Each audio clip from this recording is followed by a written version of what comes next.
join us. We are talking about the chaos at the vetting committee and the decisions that the speaker has made. Kwesi Pratt. Some of the things that happen in Parliament are exceedingly troubling. I've seen in Parliament one parliamentarian land a very hefty slap on the face of another. I've seen in Parliament a member of Parliament grabbing ballot papers and chewing them, behaving like a rat. You understand? I've seen many things in Parliament that trouble me. But what happened last Thursday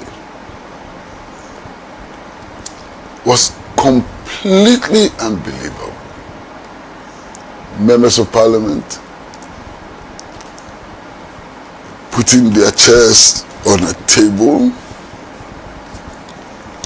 overturning tables, deliberately destroying microphones, charging at each other, and so on.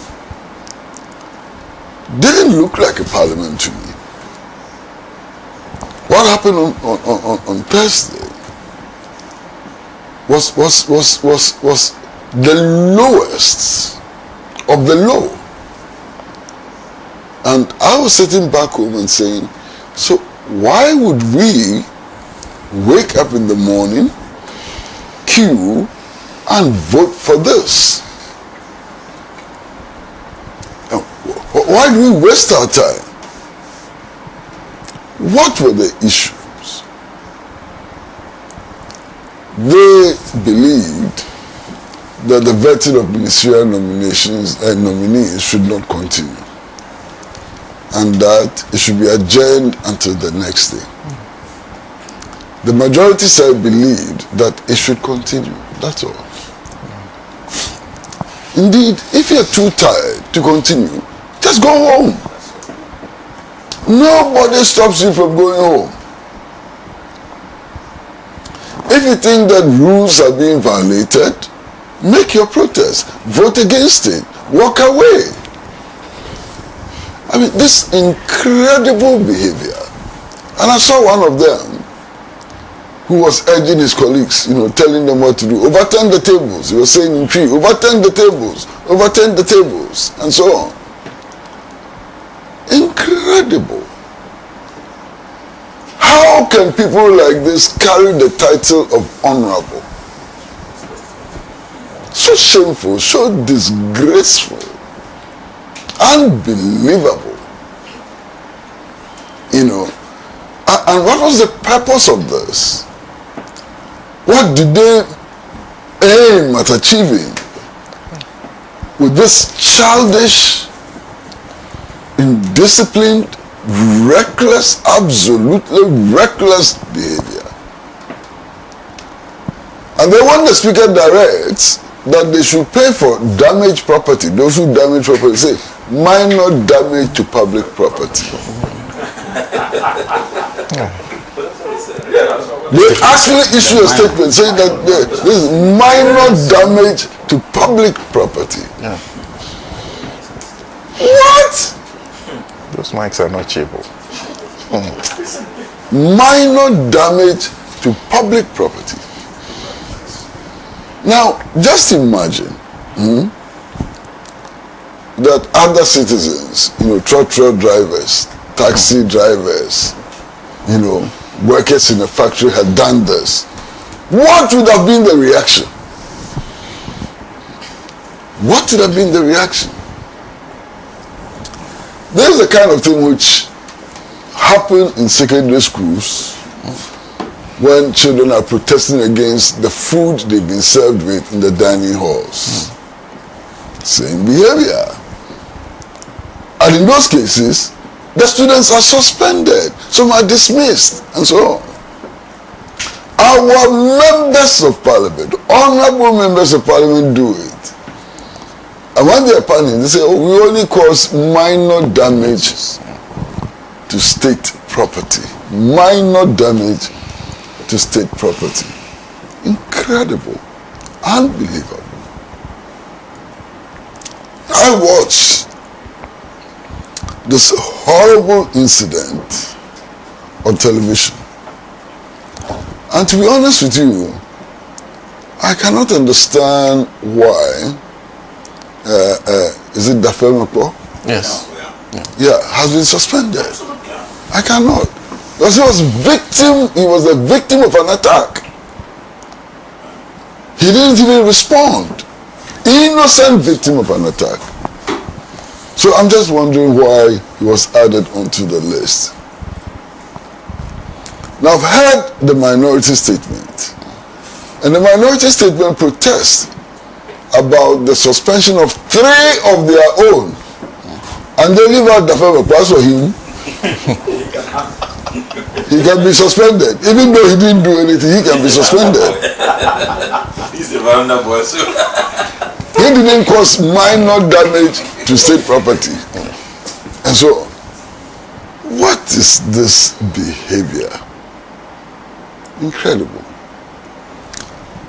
I'm told that these minority people in Parliament, minority MPs and so on, some of them have become stars in their political party.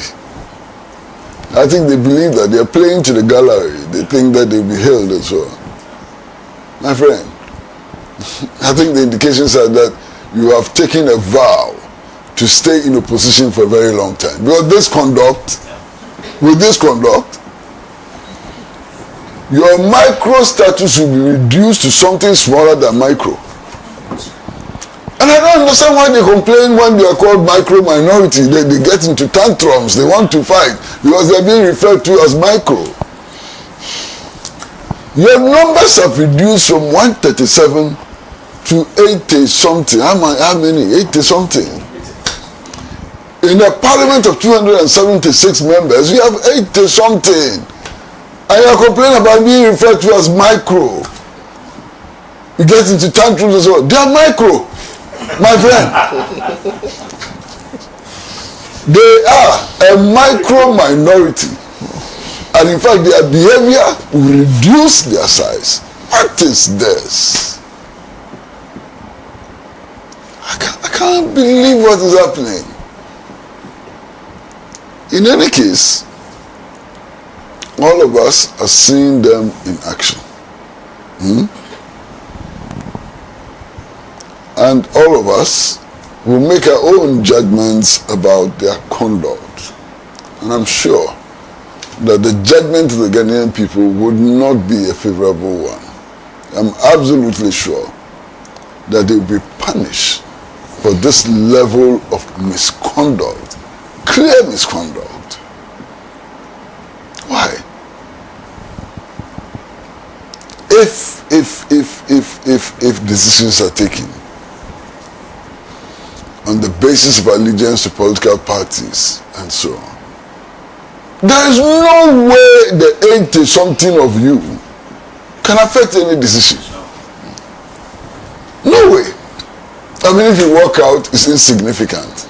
In fact, the NDC, members of parliament, can decide to run a shift. It won't change anything. They can decide that half of us will come in the morning, half of us will come in the afternoon. It won't change anything.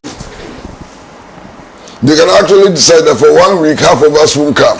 Only one half will come. They will win all the debates. They will win all the votes. And we are referred to as micro minority. Say we are angry. We are not micro minority. We are super minority. Go and win the votes in parliament with your 80-something. What is this rubbish? So now it's okay. Let's continue. Thank you. I just want to make a point, and I make this point seriously. I'm so very impressed that our brother, Honorable Mutala, came on the show today. And I say this with all honesty. I mean, Honorable Mutala has been with us on Alaji and Alaji for a very long time and has been one of the most loyal panelists, very loyal to the viewers and listeners of Alaji and Laji. This is an exemplary character. You know, people come here, they sit with us on this panel. As soon as they get small position, they abandon us. You know, small position, then they abandon us and so on. And sometimes I wonder, you know, they become ministers and they think that it is no longer worth engaging in these discussions on platforms like, you see them on other platforms, but not this one. So for Honorable Mutala, who for Comrade Mutala, who has not yet been approved, to have the courage to come and sit here and participate in this discussion and discuss these matters which occurred in Parliament, I think is exemplary. And I want to give him the red salute. And I want to hope that even after his approval, he will still be participating in this platform so that we can collectively be discussing issues that affect our country and the destiny of its people. Comrade, red salute to you. In fact, I called you yesterday. Yes. When I called him, I was asking, now that you've not yet been approved, can you appear on the show? He said, no problem, he will come. In fact, it's one of the things that I like about you. When you're deputy minister for trade, deputy minister, you always made the point to be on the show whenever we called upon you. So, thank you. Thank you. It's true. Thank you. Thank you very much. And your colleagues perhaps should learn a thing or two from you. I mean, they get small position. And then they forget. When they go to opposition, the staircase on which they climbed to get to where they got to. Small position.